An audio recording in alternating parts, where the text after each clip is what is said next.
পকি আছে আপুনি সেই বাল্টি আৰু চাবোনটো যদি আগফালে ৰাখে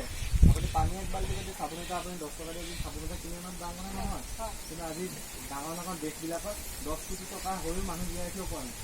10 টকাকৈ 10 কোটি টকা গছ আপুনি চিন্তা কৰক নেকি 10 টকা দি আপুনি চাবোন এটা কিনা মানুহ দাম কথা নহয় পানীটো আমাৰ সাধাৰণতে গাঁও অঞ্চলত পানী থাকিল পানীৰ অভাৱ নাই গতিকে পানী এখিনি আপুনি আগফালে ৰাখিলে চাবোন এটা ৰাখিলে আৰু সেই খুৰাহঁতে কাম কৰি থকা মাজতে আপুনি চাহ দিবলৈ আহোঁতেনে তেওঁলোকে হাতটো ধুনীয়াকৈ ধুই চাহকাপ খালে নিজৰ সাৱধান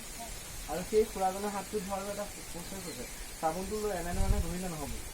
চাবোনটো লৈ আপুনি হাতত এনেধৰণে ধৰিব লাগিব প্ৰথম অৱস্থাত 2 নম্বৰ অৱস্থাত আপুনি এনেধৰণে ধৰিব লাগিব বুজি পাইছেনে তোমালোকে হাত দুটা সদায় এনেকৈ ধুবা চাবোন লওঁতেনে সদায় হাত দুজনে প্ৰথমতে এনেকৈ ধুবা তাৰপিছত এনেধৰণে তাৰপিছত আপুনি এনেধৰণে দিলে তাৰপিছত আপুনি এইটো মুঠি কৰি চাবোনৰ সৈতে ফেনৰ সৈতে এনেকৈ দিলে তাৰপিছতে আপুনি গোটেই হাতটো চাবোনটো ঘঁহি পানী দি দিলে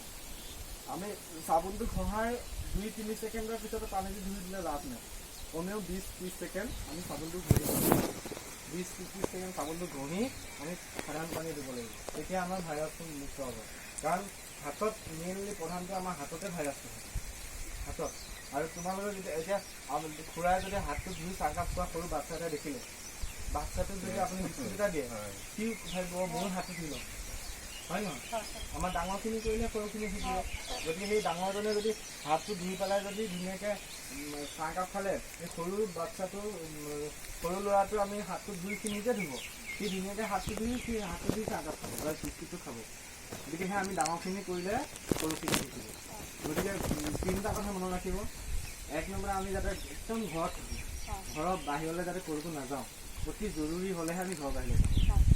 2 নম্বৰত আমি ঘৰৰ বাহিৰলৈ যাবলৈ চৰকাৰে বোলে কৈছে কণ্ট্ৰলৰ চাউল আহিছে তাত যদি যাওঁ আমি যাতে দূৰত্ব বজাই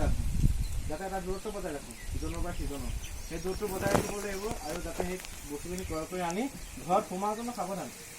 কাৰণ সেই চাউলখিনি কি লাগি আহিছে আপুনি দেখা নাই ক'ৰ পৰা চাউল আহিছে গতিকে ভাইৰাছটো লাগি আহিব পাৰে দোকানত আমাৰ গাঁও অঞ্চলত আছোঁ বুলি আমাৰ ভাইৰাছটো নহয় কাৰণ অসমৰ বাহিৰৰ পৰা বহুত যোৱা কাম কৰি আমাৰ গাঁও অঞ্চলত সোমাইছে হয় নহয় এতিয়া সেই ভাইৰাছখিনি তেওঁলোকৰ গাত লাগি আহিছে যদি 14 দিনৰ কাৰণে দেখাই নাপায় লক্ষণ 14 দিনৰ কাৰণে লক্ষণটো দেখা নাপায় গতিকে সিহঁতৰ হাতে 14 দিন হোৱা নাই ধৰক গতিকে সেই ল'ৰাটো জ্বৰ কাহ হোৱা নাই বুলি তাৰ গাত নাই সেইটো নহয় 14 দিনৰ কাৰণে পিছতো তাক লক্ষণটো দেখা দিব পাৰে গতিকে সেই ল'ৰাটো দোকানলৈ গৈছে নিশ্চয় দোকানত যাতে আপোনাক হয়তো মাতিছে ফুৰাবলৈ হয় নহয় গতিকে সেই তেনেকৈ চাউল লৈ বা কিবা লৈ সোমাই আহোঁতেনো আপুনি ঘৰৰ